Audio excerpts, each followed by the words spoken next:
London is a good place to live, but it's not the only good place to live. And when thinking about retiring early and a place where I'd like to retire, I started exploring other cities and towns to see where I could move to in a few years' time. Today I'll begin with Glasgow. Today's video is sponsored by CX.io. It's one of the most established Bitcoin and crypto exchanges. Huge thanks. These guys are so regulated and compliant that using them feels almost like you'd feel using a traditional currency exchange at your local bank. But unlike your local bank, they offer a staking feature allowing you to earn up to 16% annually. All you need to do is you need to hold your crypto on your balance. That's it. Also, unlike your local bank, they're famous for very generous giveaways.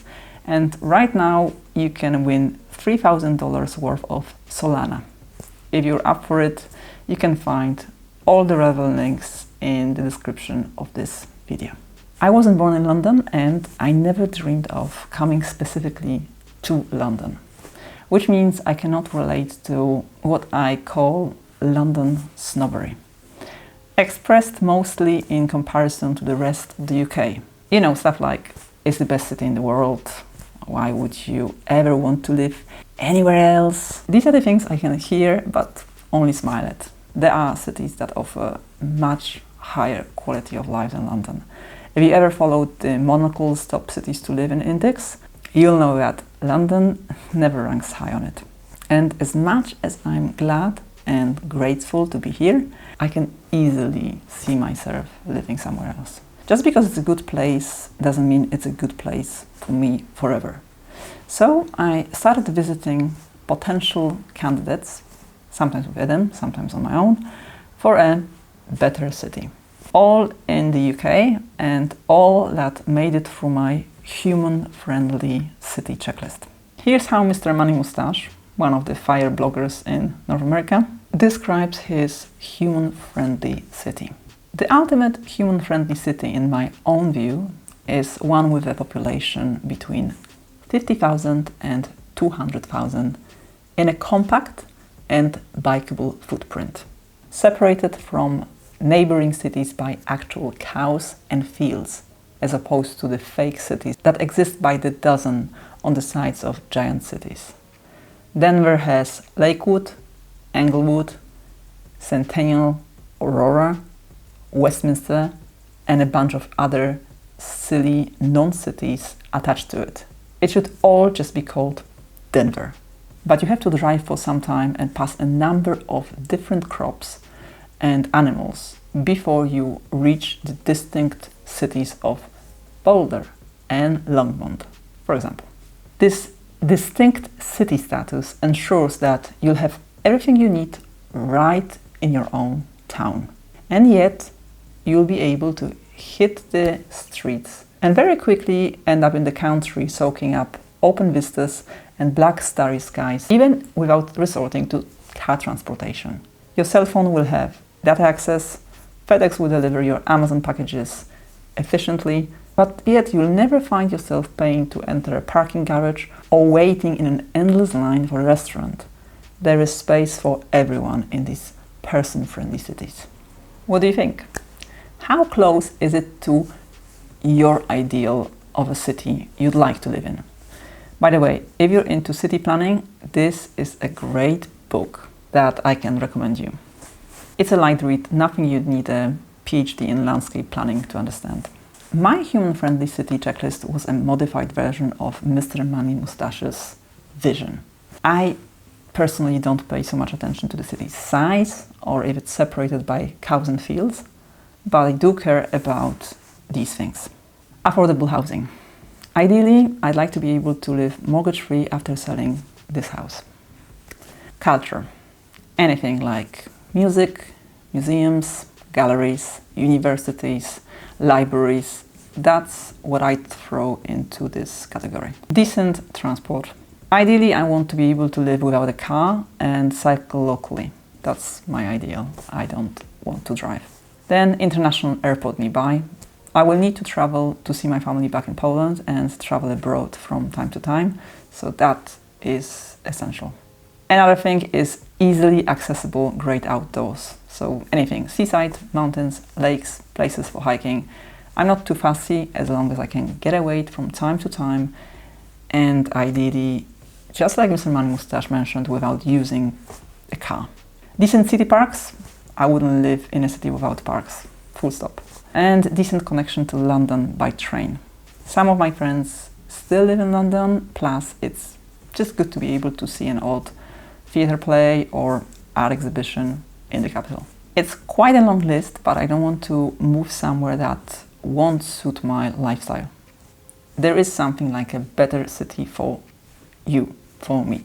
So each city can get 100 points per category, so maximum 700 points.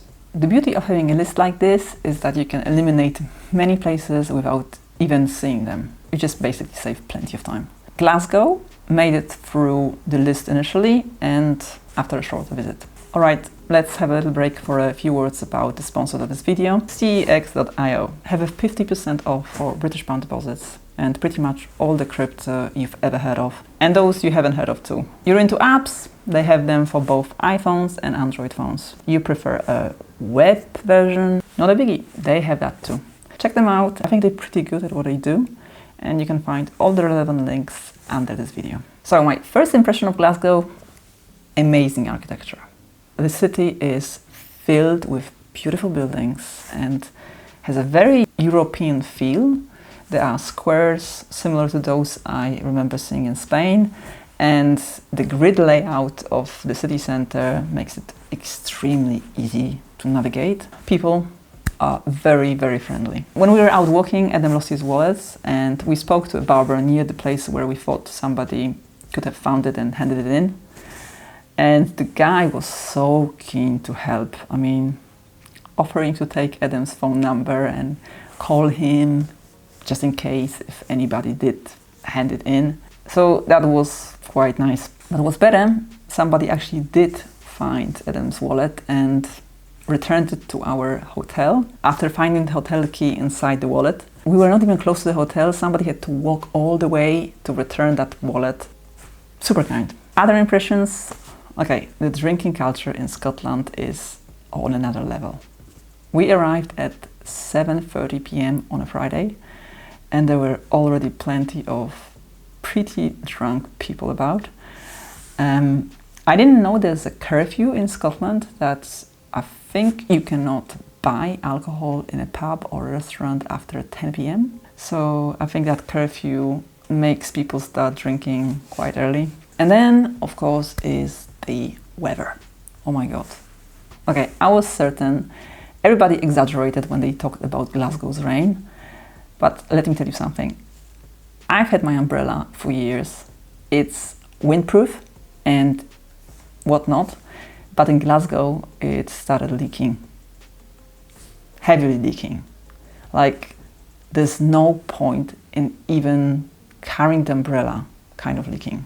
And I suspect it's perfectly regular weather there, as plenty of locals would just walk around completely unfazed by this, what I thought, torrential rain. So, what's the verdict? How does Glasgow fare on my checklist? Affordable housing.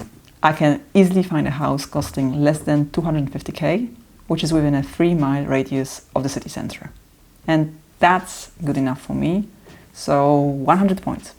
Culture. Okay, 100 points. Glasgow is packed with music venues, theatres, cinemas, events, and has an university. So 100 points easily. Decent transport. The metro system is quite limited. Fun fact, Glasgow subway is the 3rd oldest underground metro system in the world, after London and Budapest. It is quite limited, but the good news is that the new proposed metro system is a step closer to reality and looks pretty awesome. So 80 points for now. International airport nearby, 100 points. I wouldn't count on Uber after arriving at Glasgow airport, but there's an express bus connecting the airport with the city centre. In the future, it will be the metro connecting the airport with the city center. Fingers crossed. Okay, easily accessible, great outdoors, 100 points. I mean, it's Scotland, great outdoors is its middle name. Decent city parks, Glasgow is fantastically green. There is a rumor it's the greenest city in the UK, so there you go. 100 points, no problem. Next, decent connection to London by train. And we have a flop. It is much easier to fly to and from Glasgow than travel by train there. So over 8 hours one way by train means visiting friends in London for a weekend is not an option. 0 points here. So what's the score? It's 580 points, which is great, but there is a but. The weather, for me, makes it really hard to enjoy being outside, so I'd take some points from that category. I wouldn't be able to enjoy the outdoors, so I will be ruthless and take away 50 points. So we're down to 530 points now. And finally, the drinking culture.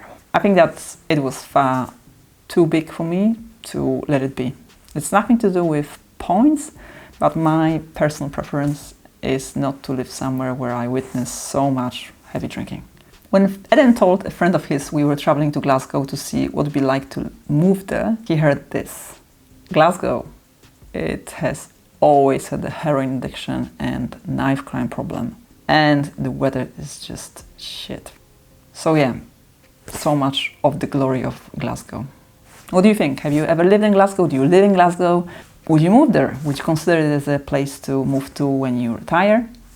Let me know in the comments. I'm curious about your opinion, and I hope if you do live in Glasgow and you love this city, you don't find anything in this video offensive. It's just my personal opinion. To me, for now, the weather was the main deal breaker, which is a shame because I went there full of optimism, but came back with a definite no as an answer to my could I live in Glasgow question for the future. Nothing's fixed, and I'm definitely going to visit Glasgow again, but for now, pretty sure of my non-resident status.